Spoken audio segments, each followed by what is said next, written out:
Bismillahirrahmanirrahim. Assalamualaikum warahmatullahi wabarakatuh.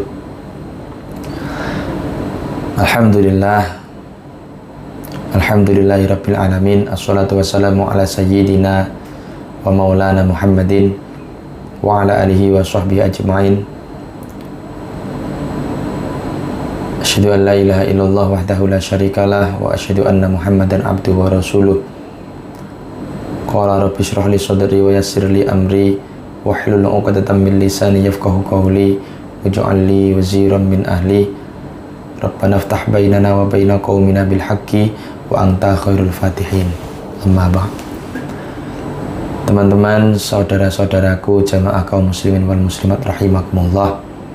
Alhamdulillah, pada kesempatan sore yang penuh barokah ini kita masih diberi kekuatan, kenikmatan, kesempatan, kesehatan, nikmat iman, nikmat Islam, patut bersyukur. Biqaulina alhamdulillahirabbil alamin. Shalawat dan salam mudah-mudahan senantiasa tercucurwahkan keharibaan baginda Nabi Agung Nabi besar Muhammad sallallahu alaihi wasallam. Biqaulina Allahumma sholli wa sallim wa barik alaihi wa ala alihi.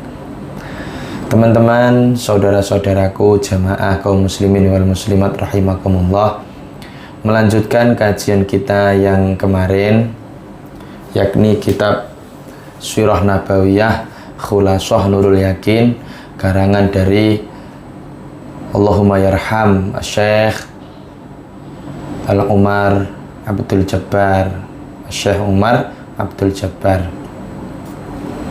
Kitab Khulasah Nurul Yakin, Sirah Nabawiyah. Langsung saja kita masuk ke pembahasan selanjutnya. Kemarin kita sudah membahas pendidikan dan yang merawat Rasulullah setelah ditinggal wafat oleh ibunda beliau. Sekarang kita masuk ke Ra'yuhul ghanama wasafratuhul ula ila syami. Ya. Bismillahirrahmanirrahim. Qala musannifu rahimahullahu ta'ala wa nafa'na bihi wa bi ulumihi fid dharaini amin amin ya rabbal alamin.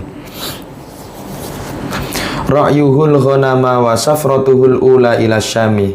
Ai hadza ra'yuhul ghanami, mengembala kambing, wa safratuhu, dan perjalanannya Rasulullah al-ula yang pertama ila syami, ke negeri Syam, ke kota Syam. Yang pertama, kana sallallahu alaihi wasallam fi shigharihi yar'al ghanama li ahli Makkah. Jadi Rasulullah itu sejak kecil memang sudah suka dengan yang namanya ra'yuhul ghanama, dengan mengembala kambing. Kalau orang Jawa itu bahasanya angon wedus, angon kambing. Mengembala kambing yang tidak ditaruh di dalam sebuah kandang ya, tapi dilepas dengan didampingi, namanya mengembala kambing. Sejak kecil Rasulullah memang sudah suka dengan mengembala kambing, sehingga li ahli Makkah bi ajratin, pada orang-orang Mekah itu diberi upah, bi ajratin, beri upah yang upahnya itu yang isu minha, upahnya itu dipakai untuk beli makanan dan kebutuhannya Rasulullah.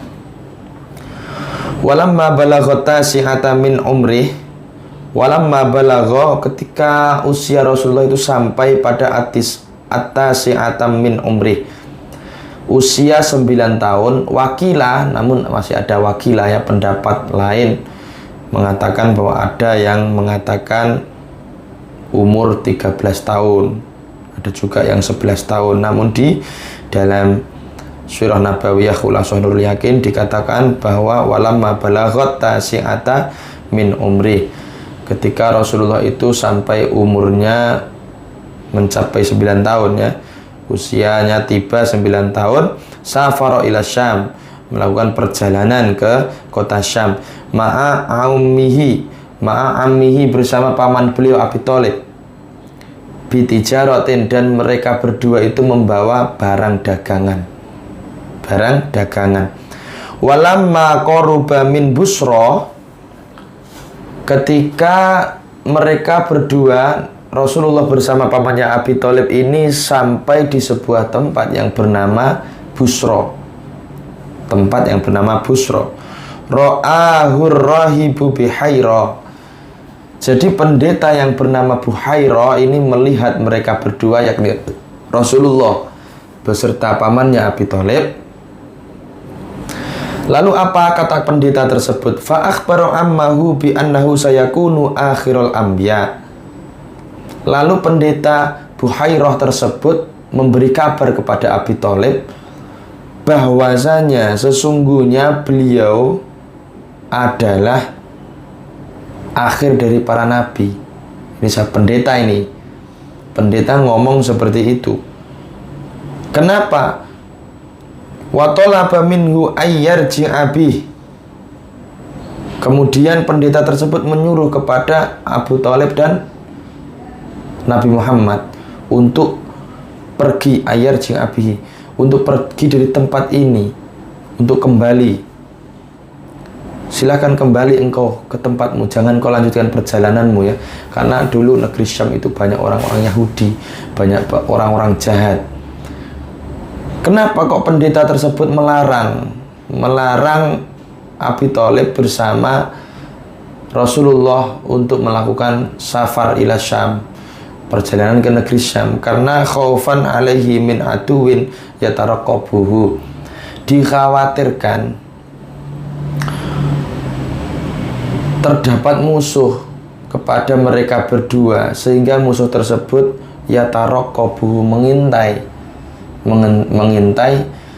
Abi Thalib beserta Rasulullah, karena di situ banyak mayoritas orang Yahudi yang sangat anti sekali dengan ketauhidan, dengan agama Allah, agama Islam, dengan syariat-syariat agama Islam, apalagi mendengar dengan kelahirannya Rasulullah. Sangat benci sekali orang-orang Yahudi.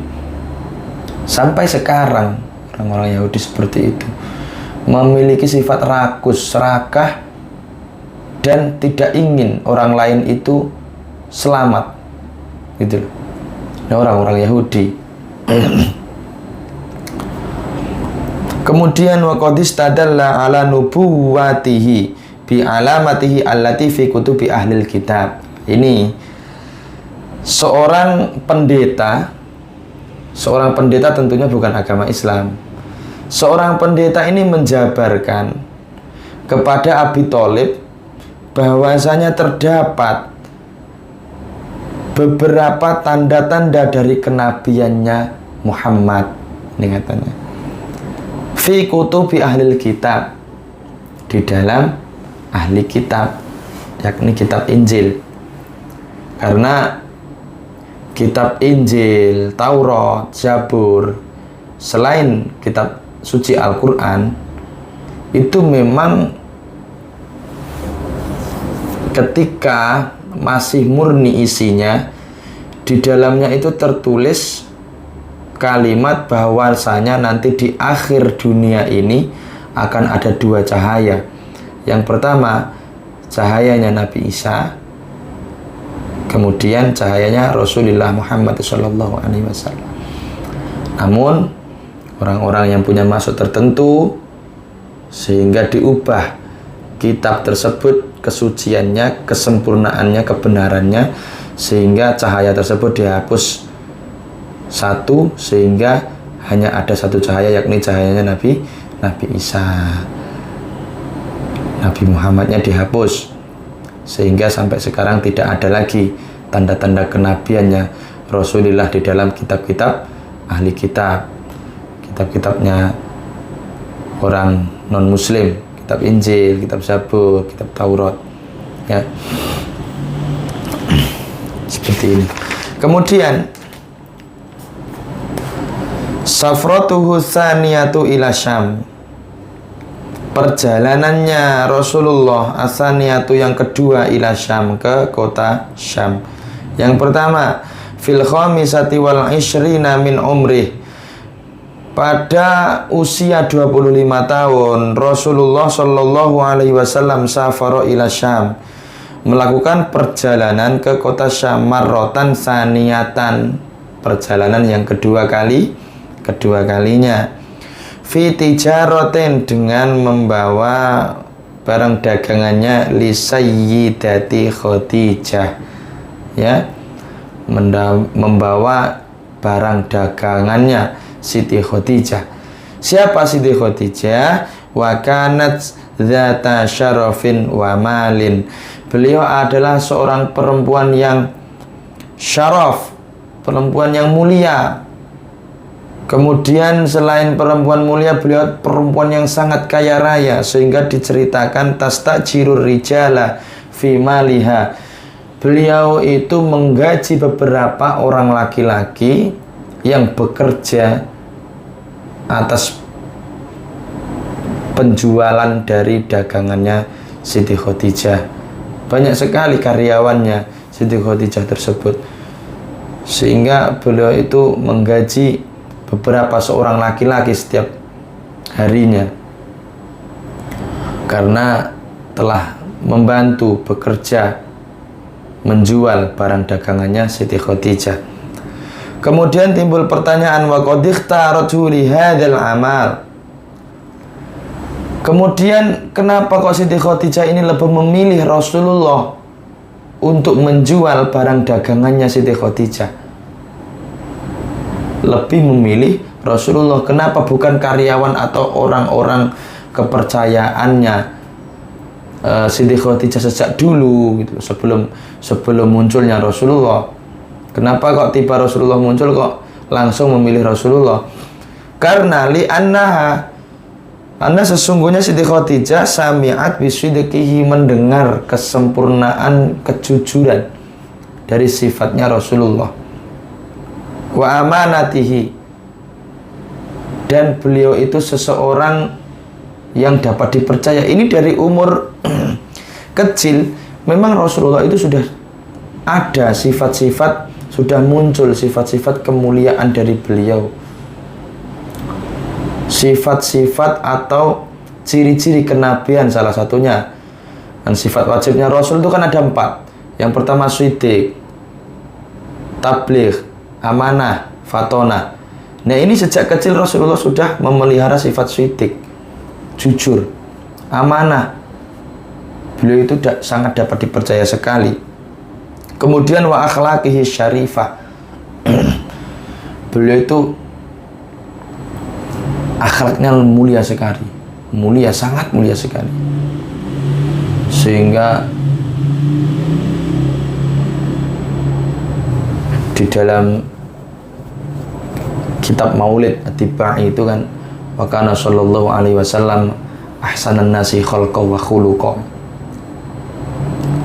Seluruh manusia yang ada di dunia ini akhlaknya hanya mencontoh beliau, hanya mencontoh beliau, mensuri tauladani Rasulullah, bukan yang lain. Seluruh dunia luar biasa sekali Rasulullah Muhammad sallallahu alaihi wasallam. Kemudian apa yang terjadi? Wa kana ma'u khadimuha Maisarah. Beliau itu bersama Maisarah, pembantunya. Untuk apa? Faba'a wa bada', untuk menjual barang dagangannya Siti Khadijah tersebut. Wa raja'a birihin adzim. Kemudian setelah kembali dari menjual barang dagangannya tersebut, birihin adzim, dengan membawa keuntungan yang sangat besar. Ini Rasulullah memang jago dari segalanya. Jual beli, berdagang, bercocok tanam, terus apalagi beternak. Beliau itu sangat ahli sekali, sehingga diceritakan dari ulama-ulama kita bahwasanya al ulama warasatul anbiya. Jadi ulama itu pewarisnya para nabi. Ada yang diwarisi oleh Rasulullah itu ilmu perdagangan, ada yang diwarisi oleh Rasulullah itu ilmu bercocok tanam, ada yang diwarisi oleh Rasulullah itu ilmu beternak, ada yang diwarisi oleh Rasulullah itu ilmu memproduksi sesuatu. Nah, Jadi Rasulullah itu ahli dari segala ahli, ya. Jadi makanya kita bisa bercocok tanam, bisa berdagang, terus bisa jual beli dan lain sebagainya. Ini ya karena beliau ilmu dari beliau. Sejak kecil beliau sudah ada bakat tersebut, sehingga Siti Khadijah ini sampai terkagum-kagum ya dengan karakter, sifat, perilaku Rasulullah ini. Semenjak beliau bergabung di dalam penjualan barang dagangannya Siti Khadijah, dagangannya itu laku keras. Ya mungkin itu sebuah berkah ya yang diberikan oleh Allah karena di situ ada Rasulullah. Jadi apapun yang dinisbatkan kepada Rasulullah itu insya Allah berkah gitu. Insya Allah berkah. Mekah dengan adanya Rasulullah berkah gitu. Jadi apapun yang di situ terlibat dengan Rasulullah insya Allah berkah sekali. Masjidil Haram, Masjidil Aqsa ya berkah. Di situ juga tempatnya Rasulullah dulu melakukan sembahyang, sholat dan sebagainya. Luar biasa. Makanya kita sedikit banyaknya meniru perilaku beliau, mensuri tauladani ya akhlak-akhlak beliau. Mudah-mudahan Allah membimbing kita semua untuk selalu menanamkan kecintaan kita terhadap Rasulullah Muhammad SAW. Mudah-mudahan Rasulullah mengakui kalau kita ini sebagai umatnya, melirik kita, melirik nanti ketika di persidangan Allah itu kita tidak berdaya. Kita hanya satu yang kita harapkan, pertolongan, pembelaan dari Rasulullah. Semua nabi-nabi yang lain tidak mampu untuk memberikan pertolongan, tidak berani, tidak diberi izin oleh Allah untuk memberi pertolongan, pembelaan kepada umat-umatnya. Hanya ini Rasulullah Muhammad SAW yang diberikan izin oleh Allah Subhanahu Wa Taala untuk memberikan pembelaan, pertolongan kepada umat-umatnya kelak di yaumil kiamah. Mudah-mudahan kita termasuk umatnya Rasulullah yang diakui oleh beliau. Amin ya rabbal alamin. Dan kelak kita mendapatkan syafa'atul uzma mir Rasulillahi sallallahu alaihi wasallam. Ziwajuhu bisayyidati Khadijah wallahu a'lam bishawab. Kita lanjutkan di pertemuan yang akan datang. Sedikit banyaknya mudah-mudahan bermanfaat untuk kita semua. Amin ya rabbal alamin. Rabbi fanfa'na bi barakatihim wahdinal husna bi hurmatihim. Rabbi fanfa'na bi barakatihim wahdinal husna bi hurmatihim. Rabbi fanfa'na bi barakatihim wahdinal husna bihurmatihim. Saya akhiri billahi taufiq wal hidayah wa ridha wal inayah. Assalamualaikum warahmatullahi wabarakatuh.